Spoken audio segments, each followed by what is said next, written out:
Hey everybody, glad you're with me today. Today I'm going to take you guys into my world of Photoshop. And after I drew these cars for the Speed Racer series movie, conceptual designs, I put them into Photoshop on the computer and laid in the colors and more design work on them. And I'm going to show you the process of doing that on my Photoshop skills. Yeah, my Photoshop skills, which are very skillful.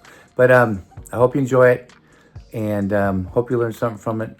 These are old documents I've had for years, and I retrieved them in one of my hard drives. I found them, and I figured I'd put this video together to show you how I made it go from that pen drawing to the full colored illustration. All right, so let's go inside the computer, find out what's going on, look through my layer palettes, look through my paths tools, look through the brushing, house selections, all that stuff. It's good to know, and learn how to draw everything, because these are all hand drawn and you can use them for all types of skill levels. So let's do it. Let's do it, come on. All right, let's go in. All right, so here is one of the cars I designed for Speed Racer, the movie. This is what it looked like when it was finished for presentation. And in this file in Photoshop, I have how I got to this position. So what I'll do is hit the tab button, bring my palettes up, and I have everything situated here on the right side, the nose of the car, where all my information is. So I'll do it one at a time. I bring everything up to speed as far as the first sketch I brought into Photoshop, because I drew everything on pen and paper the traditional way, and that's what it looks like right here. So this is one of the first sketches I did to design this car, and over here on the right are my layers, and I have other stuff here set up so that I can show you how I drew it. I drew it traditionally on paper, but you can also bring it in here and draw stuff, anything you want. You got wings or whatever you want to put out. You put a wing up here, whatever, like that, and then you can just delete it and change it if you want and bring it back to whatever. You work on the visor of the helmet and flesh out that idea or not. So that was the first sketch, right? From there, really loose. From there, I went to the next sketch, a little tighter. Obviously, I did a few other sketches before getting here, but that's just a progressive of this particular vehicle for the races. Now, each vehicle had to have protection, protect the wheels, the nose, the rear. They go fast, had to be able to drive sideways, upside down, you name it. The vehicle is supposed to be able to do it. How? Movie magic. Movie magic does everything. That being said, I can add stuff to this one too. If I wanted to put a air intake right here on the nose, the hood of the car, I could, right? And I can do that in Photoshop all day long. So that's why drawing them traditionally or drawing them in the Photoshop is a lot different and easier. You can work on the motor back here and knock things out, push things back. So that's that drawing. That's the second one. The third one, I got a little tighter with it. And I'm over here on the right side, the nose of the car in my palettes layer, where I labeled everything on exactly what I'm working on. Put them in folders, label them, keep track of them. So when you want to go back to it, you can. So, that being said, this is the third iteration of the drawing. And it just changes and grows as we go along here. More detail on the motor, helmet detail. It's just loose, but you know, it's tighter than what I just did. So that's the third one, and then I go to the fourth sketch, and here we go, sketching it, and it's getting a lot even more tighter. Where you can see all kinds of design work where the wind would go up over the wheel, down back of the duct, through here into the intakes for the motor to cool it on both sides. So just, you got to think of that stuff when you do this, because it's got to be semi-functional, but it's moving. So that's a Tyler sketch. I think this was like for Racer X too, because there's an X on his helmet. I've done these so long ago, I don't remember all the details of it. But since I started this channel, I've been bringing out the old stuff and showing people how I do it. So this is the 5th drawing. It's even tighter. The 5th drawing brings me even closer to where I want to be. So I tightened up things, removed stuff, added stuff, and yeah, streamlined it more. Now the 6th drawing is the tightest, where I've added carbon fiber and more details, the motor, the heads, the intake, all the little telemetry stuff inside. So that's just a tighter drawing of the whole process here. But as we go further, how I got here in making these sharp edges and lines, besides just drawing from the original sketch, I'm going to make this white so I can knock it down so you can see it when I go to show you the next step. So the next step is saving it, because you don't save, you lose stuff. So I'm going to bring that back up here. There we go. All right. So the next step was, I'm going to make a new layer. I'm going to pick black as my line. I'm going to go to my paths tool. And in my paths tool, I'm going to pick my brush. What is my color? It's black. Wait a minute. I need a new layer. There we go. There's black. I'm going to make this line a little thinner. I hit the bracket to shrink the size of the diameter of the brush. Now go to the paths. Go to the top of the paths. I got an outline. I got an outline of my car with a path, and then that's how I cut out the car on my drawing, based off my drawing. And then I went down the line with adding stuff, adding more line work. Each one of these paths on the right, not the shadow yet, is parts on the car. And parts on the car I was able to mask out traditionally, like you would do airbrushing. That's how I approach it, because that came from that background, and background painting, airbrushing, and all that stuff. So that's how I see it as far as the masking goes. And each one of these is a line. Each path becomes a line or a shape, of which I would put color, manipulate color, bring color. You see how they're starting to take shape now?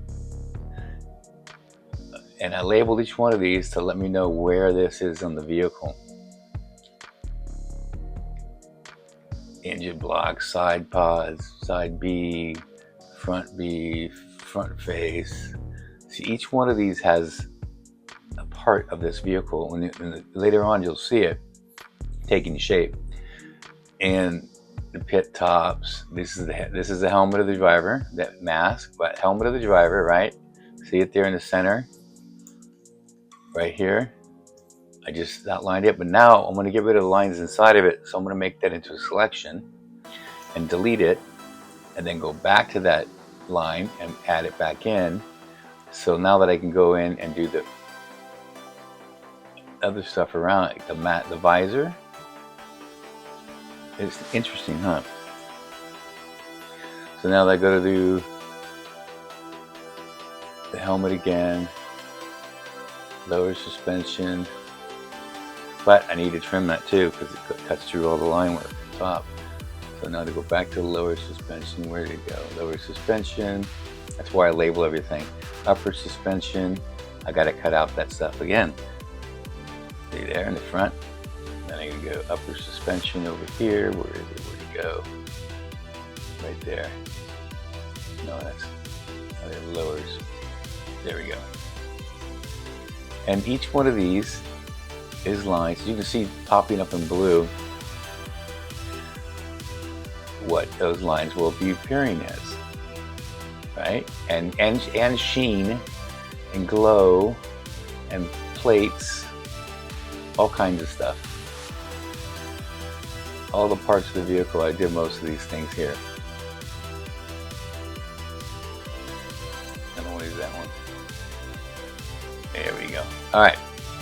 That being said, if I go back to the layers palette, I make that white completely white on the opacity, and that's what you see. All those lines, all those paths make up that vehicle. Now, I didn't use this to do the outlining because I didn't want to use the lines. I just used it to cut the shapes out. So I'll turn this off. Actually, I'll go to the next level in evolution of this vehicle was what I'm about to show you, where I paint all this stuff in grays, and boom, there you go. And then you can paint, I paint over this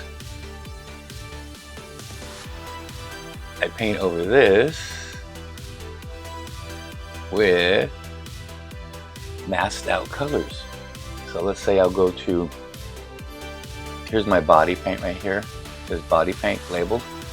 So let's say I wanted to make the body paint. So I'll go back to my paths, go to the top one, and it says body new motor. So I'll select it and then I'll paint within that selection, which I've already done. If it hasn't been done, I would have shown you. So I'm gonna go back to the layers, go back to the body and turn it on. And that's what I would drop in, those particular colors. So I'd start with this light color to knock it down. And then I come in with the heavy colors to finish it. Right? And I'll get rid of the marching ants now. Apple D, Command D. And I'll select both those layers and I'll copy them just for future. And then I'll add more motor trim colors and then shadows to help create the depth of the vehicle. Now, the reason why I copied, well, I'll get to the after now. I copied that layer is I made it so if I want to change the vehicle color, I just change it, the color, that particular layers system to a different level, and I can hit Command U for hue saturation, and I can change the color of the vehicle. Just the vehicle parts that I've selected. Isn't that nice? Purple, blue, turquoise, green. And then you can pick the color, like let's say that color. I don't like that, but I can pump up the color too and add more to it. So I wouldn't use that color though. I like it brighter. But in any case, like the red. Let's go with this one for now. Leave that like that. Okay, we're not going to use that. We're going to use the red. But I'd save them over here just because the future. Then I go to the engine block in the back, and in there I already had them on, but I can add colors, reflections, like the metal that's been heat treated in the rainbows, and I hit all the other chrome parts on it like that. And you can see how I can use, those are all selections that I made in the past, and it's easier to control that. And then you can soften up later with blurs and stuff. Now I'll go to the body paint, and here's the trim I put on it. Race stripe. See that? And it just sits there. And you can remove it. I don't like it. Add it. It's always adding to make, just change it later. Now for the driver, same thing. I put a reflection in the window. I mean on the side pod. This helmet color in there. Reflection on the visor. And his gloves. All there. Now if I wanted to change the color of the helmet, once again, I just select that layer, copy it, and then hit hue saturation, and then change the color of the helmet. That's why you do everything layers. It makes it easier to change everything. See that green? Doesn't go with it. So I'll just delete that. Don't need it. Throw it away. The file's huge enough as it is. So now, on a race car, you have branding. And I have a folder here that I've called branding, and I put all the branding for that particular race car in that folder. Boom. Now it's a race car with sponsors. And in this movie, the cars had sponsors just like in real life. So speed racer sponsors, right? So that's what I'm talking about. And how I use paths. I use paths all the time. I love them. And how they can help you design as well as complete the task and show you all the details of the vehicle. Sweet. For that carbon fiber. I even made the carbon fiber in this Photoshop. You can always find stuff online and stuff. So much to look at, so much to see.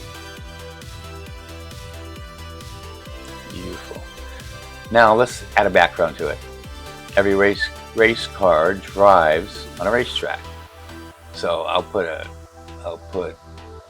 show you the track I have already done. It looks pretty good, but the car's floating. Let's put a shadow down there for it. There we go. Now it's sitting down on the track. It's flying by you. You know what? We need flames coming out of the back of this motor. It's jet engine with old school hot rod type of look. I'm in the hot rod, so that's how that works. But that is one of the cars I did for Fast and Furious. And the procedure I went through to do every car. Now, it took longer than this video to do this. And today, who knows how long it takes because you got all this AI stuff. But this is old school computer. Can you believe that? So check this out. Let me hide this tab tool. I'll blow it up so we can look at it. Look at that.